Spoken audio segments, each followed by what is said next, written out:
Claire Beaumont lived on the slope of Mont Brumeau, where the Laurentian forest thins just enough for sun to fall in bright coins. Her family had boiled sap on that hill for 5 generations, but only Claire, as far as the stories stretched, had ever heard the trees sing. Early each March, when nights stayed cold but the days loosened their grip, she walked the sugar bush with a galvanized bucket in one hand and an antique stethoscope in the other, listening. The sound was never the same twice. Sometimes a bass-throated drone, sometimes wind chime arpeggios, but it was always music, pulsing inside trunks thick with winter and promise. She kept the secret close. Neighbors already thought the Beaumont girl odd, sharing that a red maple could hum an F-sharp minor chord might nudge them from curious to concerned. Instead, she worked. She tapped, collected, and boiled. The best syrup in Saint-Affron-de-Beauce, folks said. A toast-colored ribbon that tasted like hearth smoke and bright mornings. Claire credited the soil, her grandmother's evaporator, and long practice. But in her heart, she thanked the music. The revelation came to Jonah Reed in a studio 600 kilometers away. He sat behind a console in Toronto, listening to a pop singer belt through 12 takes, none of which felt alive. Jonah had built his reputation on coaxing honesty out of over-polished art, turning subway clatter or cafe chatter into percussion tracks that crawled beneath radio gloss. Lately, though, everything sounded manufactured, inert. When the session ended, he escaped to the lounge, scrolling through message boards where field recordists traded rumors like baseball cards. That was where he read it. Quebec Vaux Maple Grove trunks resonate when tapped. Real harmonics, not wind. Could be something wild. Below the line was a fuzzy cell phone clip posted by a local science teacher, showing a young woman knocking a spile into bark. The impact rang out like a marimba, followed by a low, sustained hum that melted into bird song. The teacher's students laughed in the background. Jonah leaned closer, volume maxed. Under the laughter, he felt a heartbeat of tone, raw and aching. It lasted 5 seconds. Then the clip ended. Jonah shut his laptop, heart thumping. Authentic. He packed a portable recorder, contact mics, and 2 sets of headphones. The next morning, he was on the highway heading east, chasing a rumor through late winter slush. Claire noticed the stranger the moment he stepped out of a mud-speckled hatchback at the edge of her driveway. City clothes, leather boots, impractical for spring melt, black jeans that would stain within minutes, wool coat too sleek for real work. He carried a pelican case and the restless air of a man who'd lost sleep to possibility. "Bonjour," he said. "I'm looking for Claire Beaumont. Someone told me she can make trees sing." Claire's first instinct was retreat, but politeness, her mother's voice, said, "Hear him out." "Claire is me," she answered. "The trees mostly make their own choices?" "I'm Jonah, a producer."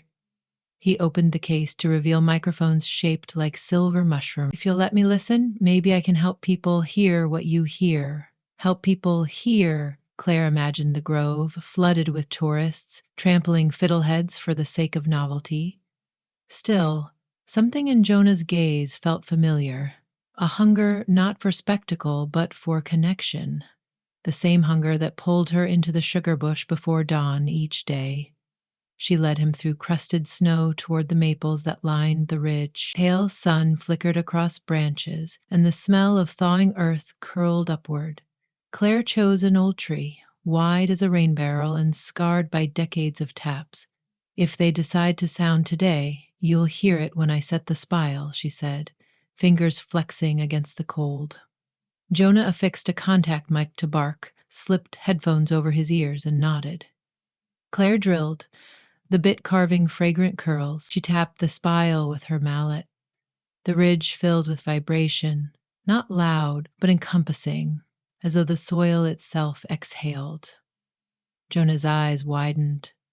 The tone hovered in a minor key, vibrating through his bones, neither machine nor animal. He recorded compulsively, swapping SD cards while his breath smoked the air. When the sound faded, he lifted the headphones from one ear. "It's gorgeous, huh? How do the trees do that? Claire shrugged. The sap moves, pressure changes, the wood resonates. My grandfather thought it was spirits. I stopped asking why and just listened. They spent the afternoon moving from trunk to trunk. Each maple carried a different pitch, some shrill, others sub-bass, a choir tuned by roots and weather.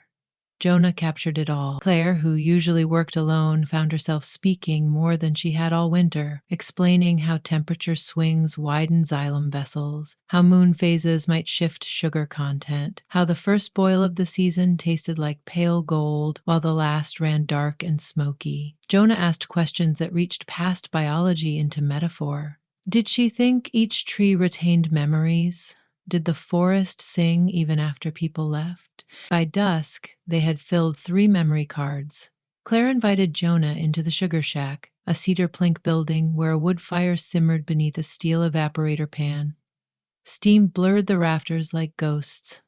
Jonah inhaled caramel air and laughed. "You live inside a kettle drum," he said. "No wonder the music found you." They ate grilled cheese dipped in warm syrup. When Jonah played back snippets, the grove's hum layered with crackling sap.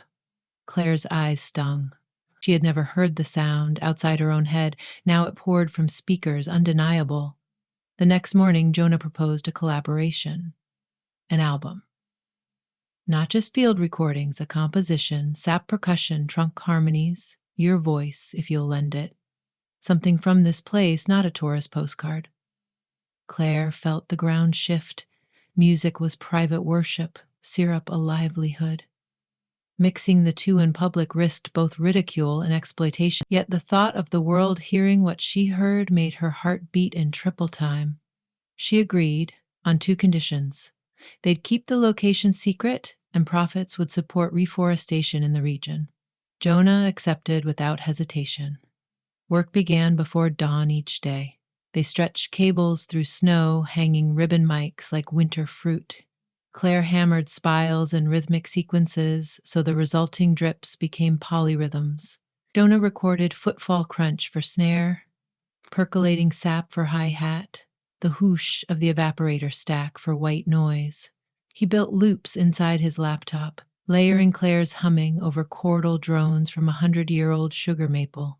As they collaborated, Claire and Jonah discovered the art of listening to each other as intently as they listened to the forest.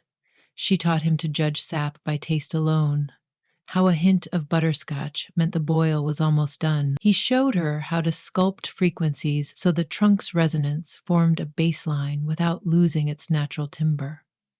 Their days blurred into a new rhythm: tap, taste, tweak, record, laugh. Nights they spent by the shack's stove, reviewing tracks until logs burned to embers.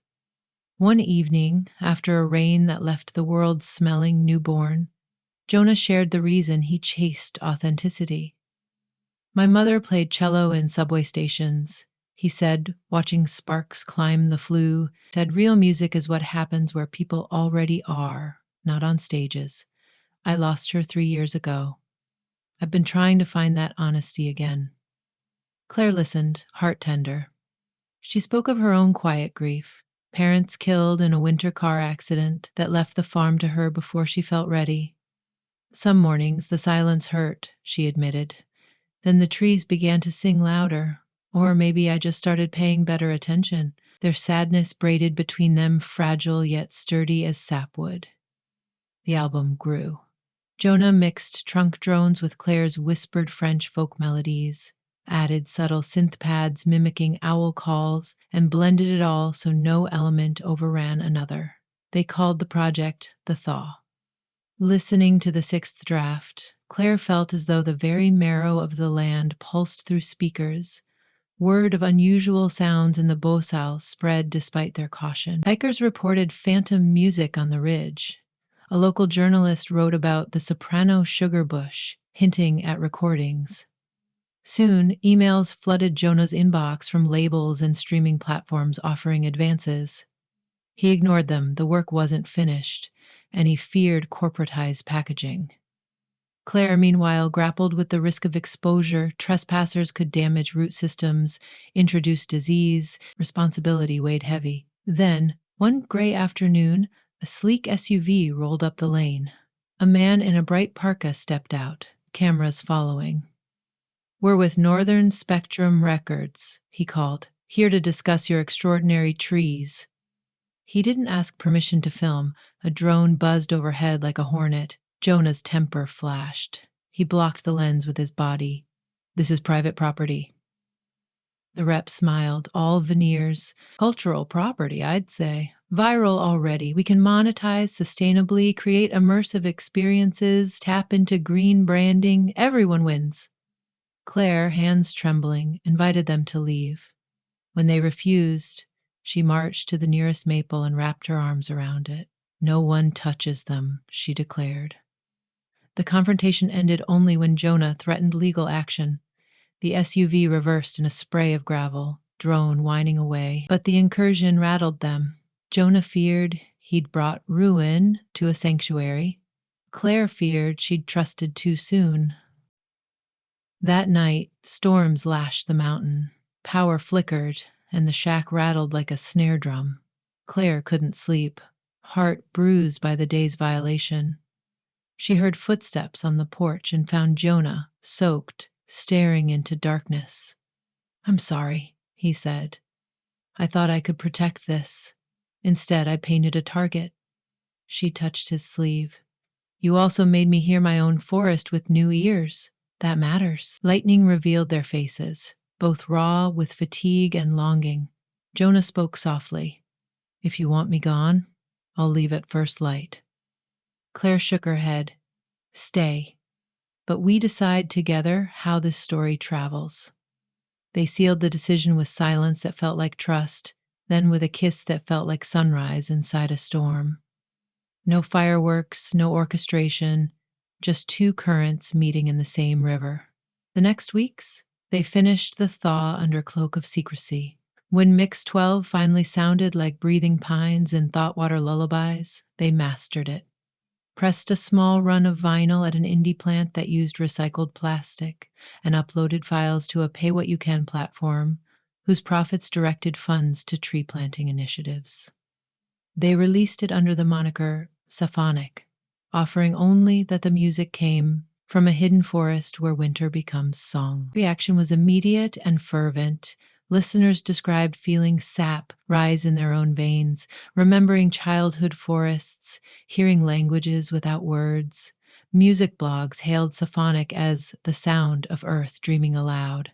Proceeds funded thousands of seedlings across Quebec within a month. Some industry giants clamored for tours, immersive experiences, NFTs of the original tree tones. Claire and Jonah declined. Instead, they organized small listening gatherings in community halls where they played the album on vintage speakers while serving pancakes drizzled with Beaumont syrup. People tasted the forest as they heard it, senses braided. After each session, attendees received a packet of sugar maple seeds and instructions for planting. Art became arboriculture. Spring warmed into summer. The sugar bush fell silent, its melodies gone until next freeze thaw. Claire walked among green leaves with Jonah's hand in hers, planning cover crops, assessing saplings for grafting. They spoke of installing solar panels on the shack roof, of recording insect choirs come June, of children who might someday inherit both syrup and song. One humid night, they lay on the porch watching fireflies flicker like stray notes. "Do you think the trees will sing the same tune next year?" Jonah asked. "Never," Claire said, "and that's perfect. We're not archivists of a museum exhibit. We're witnesses to change." Jonah smiled. "Then we'll keep listening. Make new records, plant more trees, let the music stay wild." Autumn arrived in a blaze of crimson and gold. They bottled the last of the season's syrup, dark, complex, with echoes of smoke. Labels read, "Symphonic Reserve, made where music lives." Orders sold out in hours, proceeds funding a scholarship for Indigenous forestry students. Claire's grandfather's evaporator, once a relic, now cooked hope as much as syrup. A year later, on the eve of the new tapping season, Jonah proposed among the maples. He had wired tiny speakers to play back the hum of their first recording as he knelt, ring glinting. Claire laughed, cried, and said yes, her voice blending with the trunk's remembered chord. Strangers, once, now soulmates bound by wood, water, and wavelength. They married at the edge of the grove in April. Instead of a wedding march, guests listened to birds, wind, and the slow drip of sap into buckets. Jonah's studio friends provided subtle accompaniment, bowed vibraphone, brushed snare woven so loosely that the forest remained soloist. When Claire and Jonah spoke vows, a sudden gust rustled leaves, still red with buds, echoing their words in green promise. Years would pass. Albums would follow, Summer Hive, a tapestry of bees and chorus frogs, Frost Knell, where ice sang in brittle bells. Each record planted forests, funded conservation, reminded listeners that every sound on earth is ephemeral and thus precious. Yet none captured hearts quite like the thaw, born of one woman's secret and one man's restless search. Claire often reflected on the moment she first allowed Jonah into the sugar bush, the risk and wonder entwined. Had she said no, the melodies would still have risen each spring, but fewer ears would have known to listen, and she herself, perhaps, would have remained alone, tapping a private church of sound. Instead, sap became symphony, and symphony spun strangers into soulmates. One late March twilight, after the day's boil had finished, Claire leaned against a maple older than her marriage, steam lifting around her like incense. Jonah approached, 2 tin mugs of darkest amber in hand. "Cheers," he said, clinking cups. "To another season of singing trees." Claire sipped. Sweetness spread across her tongue, carrying hints of smoke, of waking soil, of possibility. In the distance, a low chord rumbled. New yet familiar, as though the forest cleared its throat to begin another song. She rested her head on Jonah's shoulder, listening. The sound swelled, wrapped them in vibrating warmth, and dripped into the hush between heartbeats. It was a melody of roots reaching deeper, of rings widening, of life choosing to rise again and again. And together, Claire and Jonah chose to rise with it, ears open, hands intertwined, ready to follow the whom wherever it led.